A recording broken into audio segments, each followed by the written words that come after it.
1, 2, 3.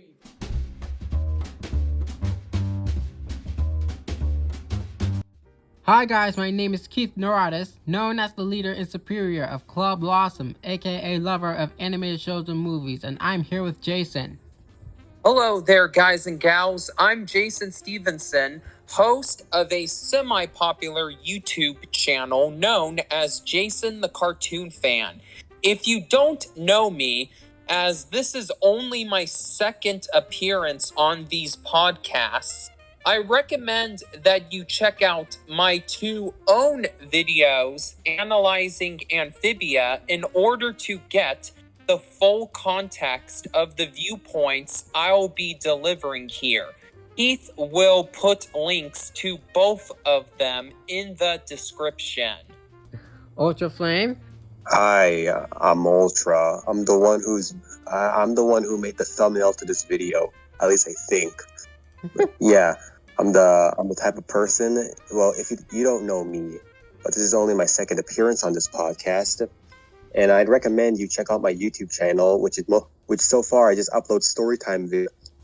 And I'd recommend you check out my Twitter since damn it, I don't know what to say. Yeah, go on. And our newest member, Wolfie. Are we move on? Wait, I haven't given Hello, everyone. This is Rachel. You can call me Wolfie. And I am the newest member of this podcast. You may not heard of me since this is my first appearance, but please be sure to like and subscribe to this YouTube channel. He is an incredible guy. So first things first, how are we doing this lovely Tuesday afternoon? Good. Okay. I've just been busy doing a lot of stuff, actually. I've also really been busy too, but thankfully Friday would be the commencement ceremony, which means I'll be most likely graduated. With that being said, I guess we should get to the Amphibia episode, the Three Armies, and the beginning of the end. And boy, they were literally, it was also magnificent along with the Owl House. And since this is the final two segments, remember, we should get to the first segment first, then the second segment. Okay. If it's okay with you, Keith, I was going to give my introduction to my thoughts on the episode my thoughts on the Three Armies, because it kind of serves as a real as sort of a catch up in this section between the two Amphibia videos that I've made for my own YouTube channel and this podcast episode.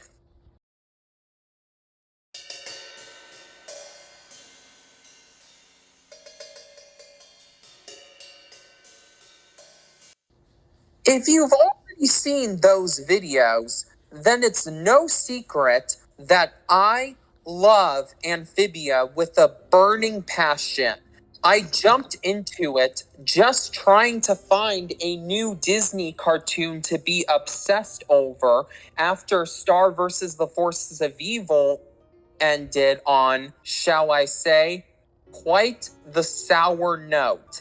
And now it's my second favorite Disney TV show of all time, behind only the Dan and Swampy duology.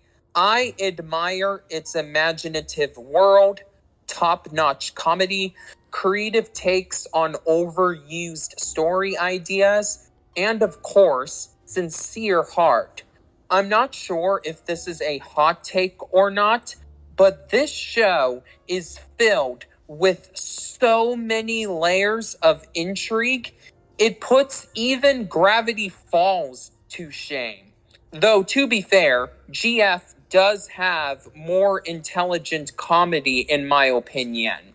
I haven't been this emotionally attached to a lore-heavy show since I got into Steven Universe 6 years ago, and I doubt that no other television series animated or otherwise, will be able to capture the same magic. Though the Owl House has at least tried, I'll give it credit for that. Unfortunately, I fell behind on the series after Return to Amphibia. It wasn't for any reason regarding the show itself. It's been as great as ever. However, I'm a very busy college man now, and school has really put a number on the amount of TV time I have. Not to mention that now I have Paramount Plus. I've been making it my goal to keep up with what's new on Nickelodeon. So during the few times these past few weeks, when I did have the TV all to myself, I spent them catching up on the latest episodes of SpongeBob SquarePants, The Loud House, Rugrats, and iCarly, as well as checking out Big Nate for the first time. Thankfully, the latest episodes of Amphibia were added to Disney Plus this past Wednesday, April 27th. So I was able to binge them all in one convenient place on the same night in anticipation of today's new episodes and this podcast. Thankfully, not only did the show not slump in quality while I was away from it, but the most recent episodes blew my socks off with how amazing they were. And this is coming from someone who thinks that the show has always been terrific, even during episodes that some other fans consider to be rough spots in the run. However, we only have enough time to give our thoughts on this morning's new episode. So I'll have to save my gushing of the prior post-Return to Amphibia episodes for another day. I think you'll get a general understanding of my thoughts on those other episodes while I talk about the latest one, though. The Three Armies is the episode everybody has been waiting for, and fights against amphibian racism. No, seriously, that's literally what this episode is about. Thankfully, it's handled with a lot more nuance than the last time Disney dealt with racism towards interdimensional creatures in one of their TV cartoons, despite only getting a regular 11-minute segment instead of a whole story arc like Star's take on the topic. And dealing with the intolerance that frogs, newts, and toads have for each other not only feels natural for her character, but even has some emotional weight, since she's done something similar before, albeit on a much smaller scale. Of course, Anne is only a teenager and has already been through a lot during her time on Amphibia. So when the pressure of the issue gets to her, she doesn't sound over dramatic when she breaks down in front of Sasha. The words of encouragement that Sasha gives her best friend immediately afterwards is another great example of how the show can get sentimental without the sentiment feeling wishy-washy. Marsan is still my favorite ship ever, but I must admit that I don't mind anymore if Anne gets together with Sasha instead, now that Marcy's absence has allowed them to truly show the bonds they have with each other in the most recent Amphibia episodes. As the dynamics between Torontonio and Beatrix lead to a lot of funny moments, perfectly balanced with all the drama. In fact, this will definitely be the last fun Amphibia episode we're ever gonna get, as the series has finally entered its endgame. And what a rude awakening the transition into that endgame was. Oh, did you hear? Matt Bradley has said that he wants Amphibia to get a full Blu-ray box set with special features like the one Gravity Falls got. Yeah, he just needs to check with Disney to see if that's actually possible. Yeah. When he first said that at the end of 2020, I thought, no, I don't think that's possible, because Disney is notorious for not giving any of their TV shows any proper full releases on DVD. However, now that the Rescue Rangers. Yeah, now that Chip and Dale Rescue Rangers and Rapunzel's Tangled Adventures have been completed on not DVD, but Blu-ray, I now have confidence that a full series Amphibia Blu-ray box set is indeed possible. I just hope that it will indeed have special features on it, because the Chip and Dale and Rapunzel's Tangled Adventure Blu-rays were both completely bare bones.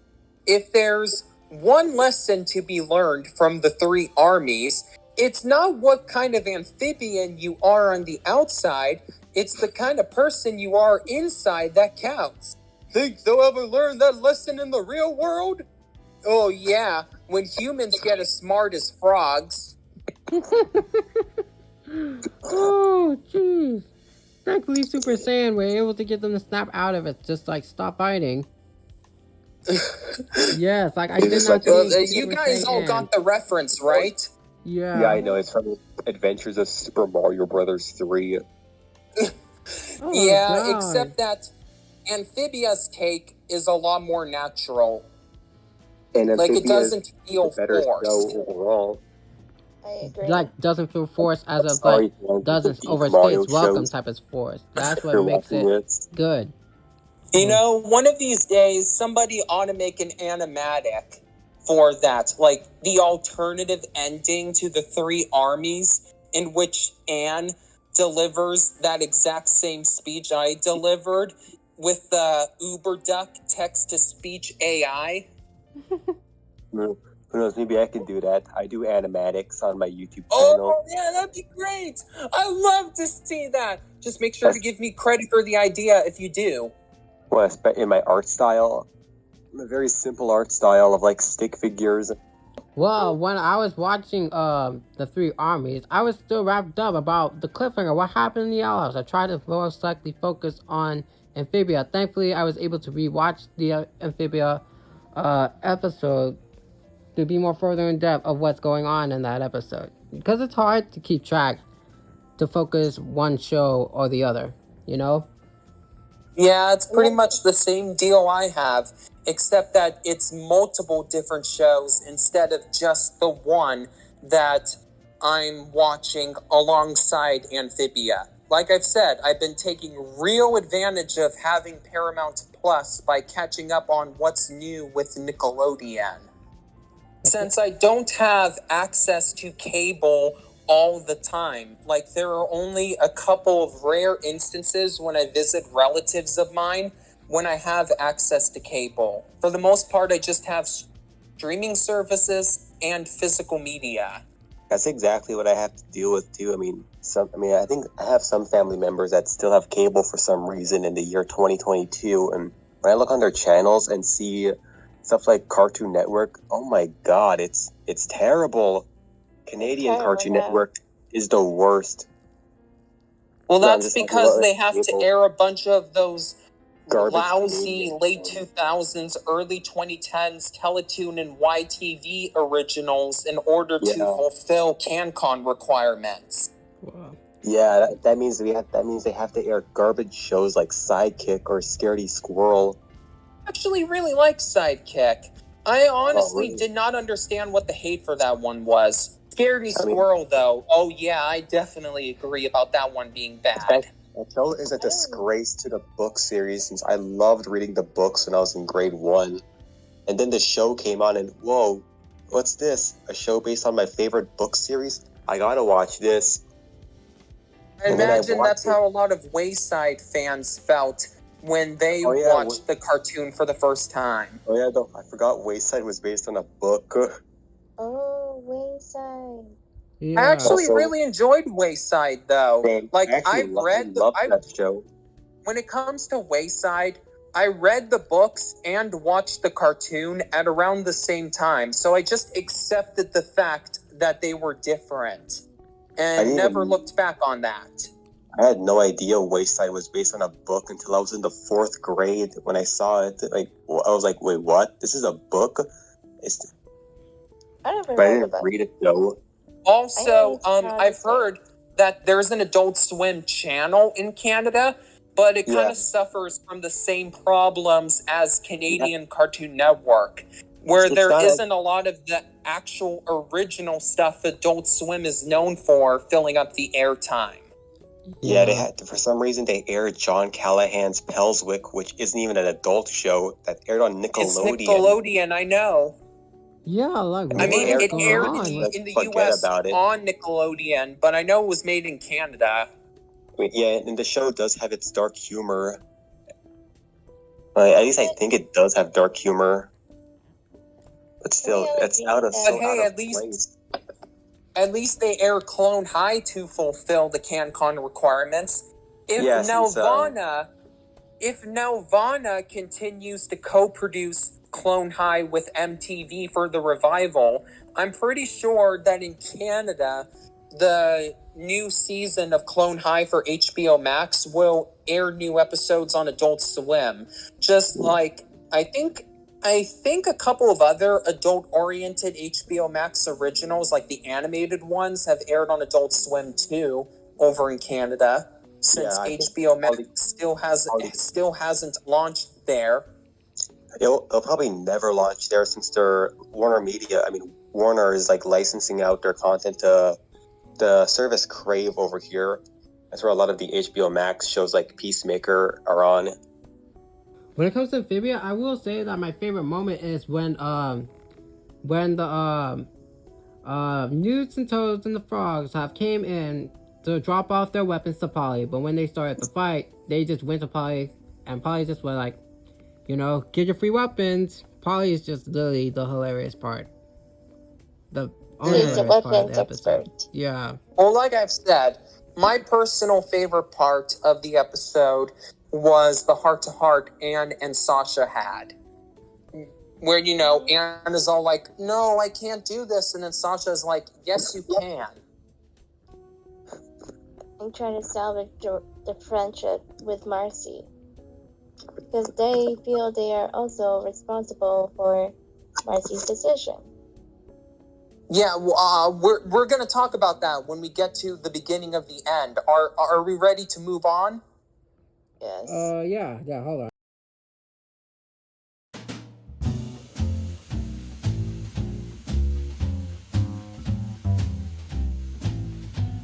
The beginning of the end did exactly what its title promised. Serve as the appetizer for the big course of craziness that will be Amphibia's grand finale.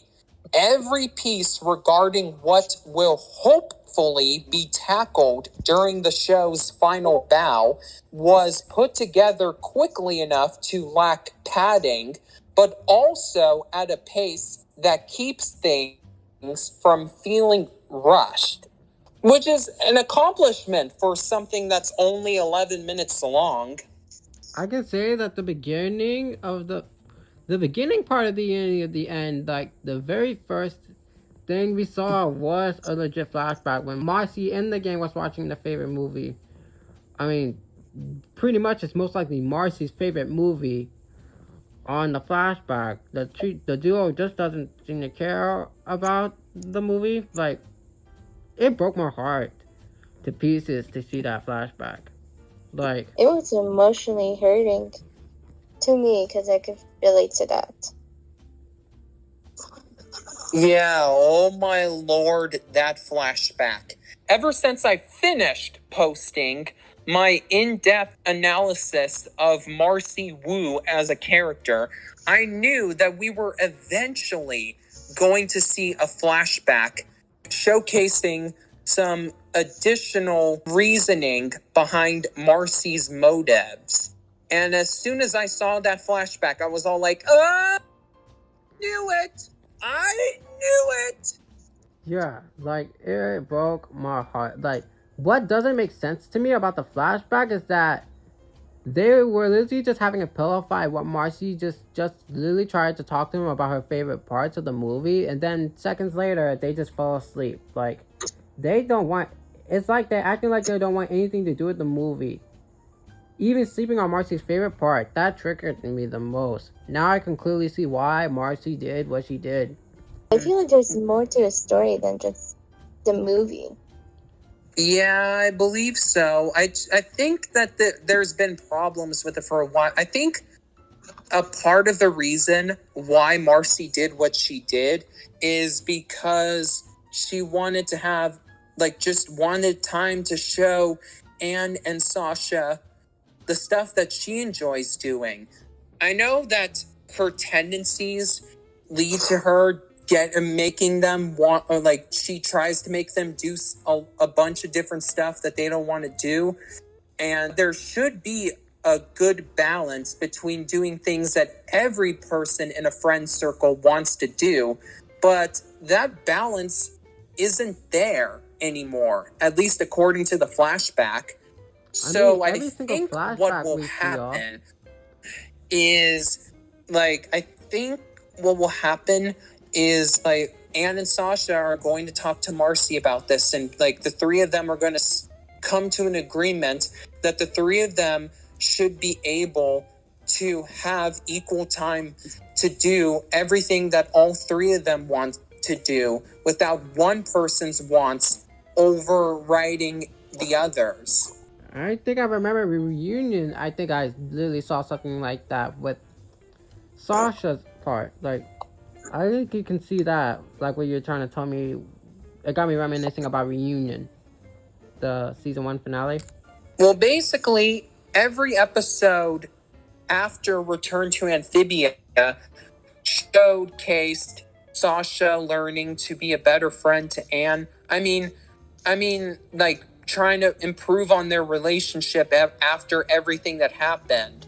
Because we already know why Sasha acted out if you saw Froggy Little Christmas's twist reveal. So right now she's realizing what she's doing is wrong, and she's doing her best to make sure that she's a good friend to Anne again. And I want the same thing to happen to Marcy, but we only have 2 episodes left. I'm worried that there's not going to be enough time, even if the second to last episode is going to be 45 minutes long.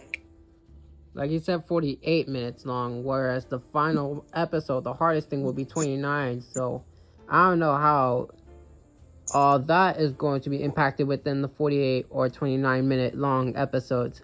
Yeah, I hope nothing will be rushed. I really hope nothing will be rushed, because Amphibia is one of my all-time favorite just TV shows in general now. It's one of the very few cartoons where I've become so attached to every character, no matter how good or evil they are, that when it's all said and done, it's going to be really heartbreaking.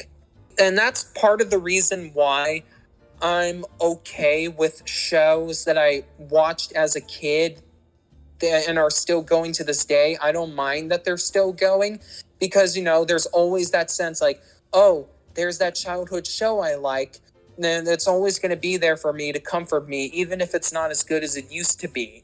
And yeah, like shows like SpongeBob and The Simpsons. But Amphibia I know that it's going to have a definitive beginning, middle, and end. And so even though I'm sad to see it go, I'm glad that it's getting the chance to tell the story that Matt Bradley wanted to tell the story. Just like Alex Hirsch when Gravity Falls ended. It only had 40 episodes because that's how long he wanted the show to last. Yeah. And I'm happy that he was able to let it end when it needed to end. Yeah, and that's the thing about shows. I'm now getting to further understand why it has to end so early. Because I remember watching a Stranger Things video to why the the 5th season would have declared to be its final season, is better to have it to end on a positive note than for it to be overstaying its welcome. It's like most likely the scenario of would you rather die a hero or live long enough to see yourself become a villain? Yeah, pretty much. And I hope and pray that everything is going to be all right for our main trio. Even if everything that they're trying to resolve doesn't get resolved right away. Like, we might have to see, like, I'm assuming that the show is going to end with Marcy having to come to grips with the fact that she needs to leave. Like, she has to go away from LA and move to her new home with her family.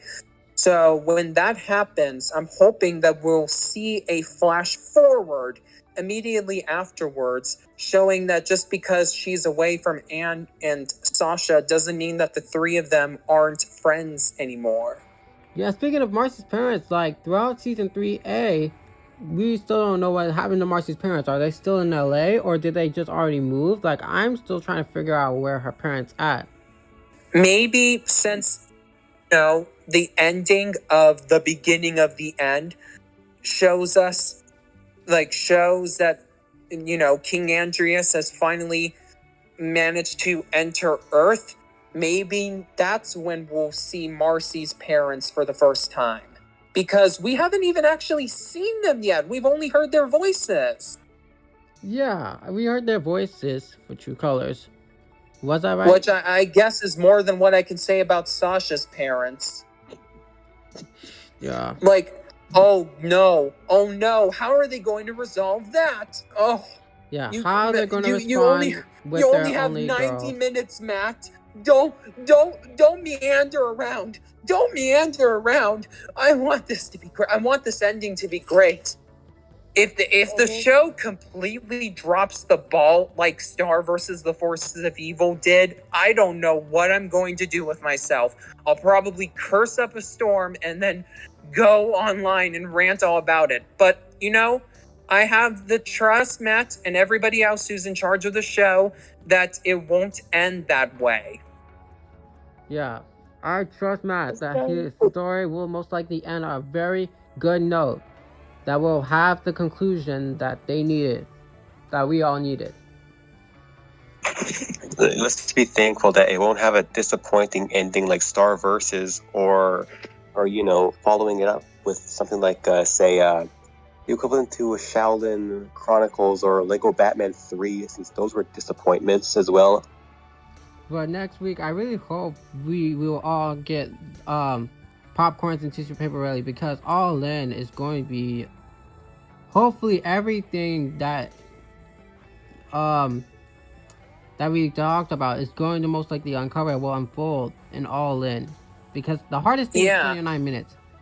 So I'm assuming that All In and The Hardest Thing are going to be the equivalents to I Am My Monster and The Future from Steven Universe Future, where the first part is going to be where all the heavy stuff is going to happen, and then the hardest thing will be just, the aftermath.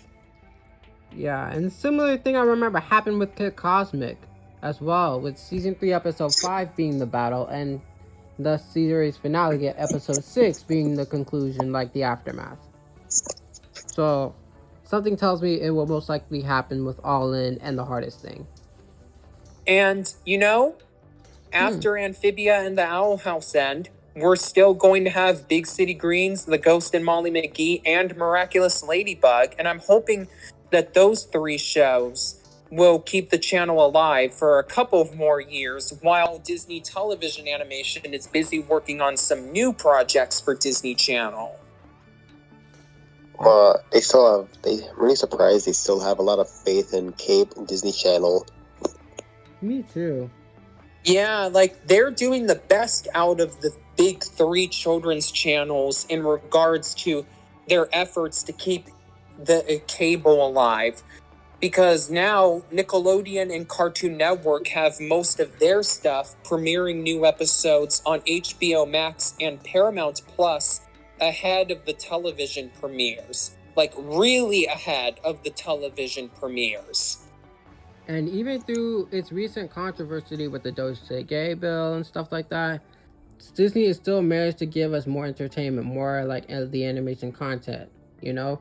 Yeah, it's ironic. At the beginning of the 2010s, Disney Channel was ridiculed for focusing only on live action content and not giving cartoons a chance. Back when their only animated shows were Phineas and Ferb and whichever cartoon they were going to air alongside Phineas and Ferb until they screwed it over and dumped it onto Disney XD. But now, Disney Channel is doing the best out of the big three children's cable channels in terms of animated content. They went from the worst to the best within the span of only a few years. Oh, Lord. I was surprised about that, but pleasantly surprised. And then Disney XD, on the other hand, well, they're on life support. Pretty much. So you know how you said Disney Channel went from ridiculed to amazing. It kind of reminds me of this Sega Genesis commercial, where there's like I forgot what it is. It's blast processing, I believe. Sega Genesis has blast processing. Super Nintendo doesn't. So what's blast processing do? And like near the end of that commercial, it shows an old truck, something like that doesn't even work to represent the Super Nintendo. And I think that and the portion of that commercial is Disney XD. Now just go watch that commercial and you'll know the context. Oh, yeah, and I think it would also apply to Cartoon Network and Nickelodeon as well, because both of them are kind of struggling right now. Disney Channel has blast processing. The Cartoon Network and Nickelodeon doesn't. Well, with that said, thank you guys for being in another LASM podcast. As next week is going to I'm happy to have been a part of this one, and I hope I'll be able to talk about Amphibia when the series is all said and done. I hope that I'll have enough time to do that, but I have a live stream of my own that I'm going to be doing next weekend. If you're a fan of The Loud House, join me as I celebrate the show's 6-year anniversary on what day is it today?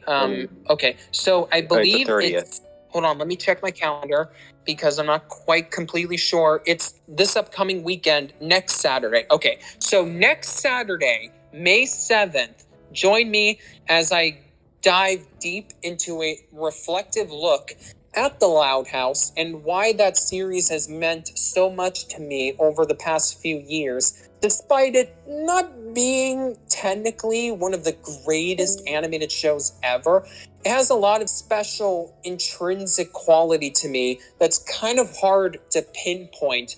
But once you watch that stream, I hope you'll get an understanding of why that series means so much to me. Like, just as much as the two lore-heavy cartoons from this past decade that I've been really into, Steven Universe and Amphibia, and some of the other ones too, but those are the two ones that I've been really invested in.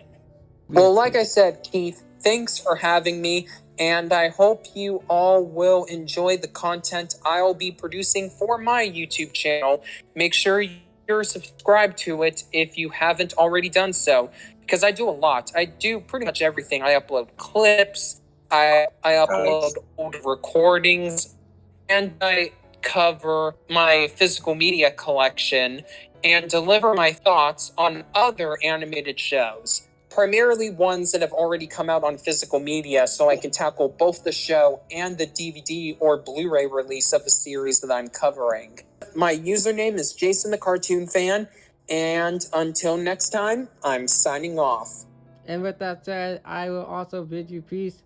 Bye! Say bye, everyone, as we end this video here. Yeah, goodbye, everyone. Bye.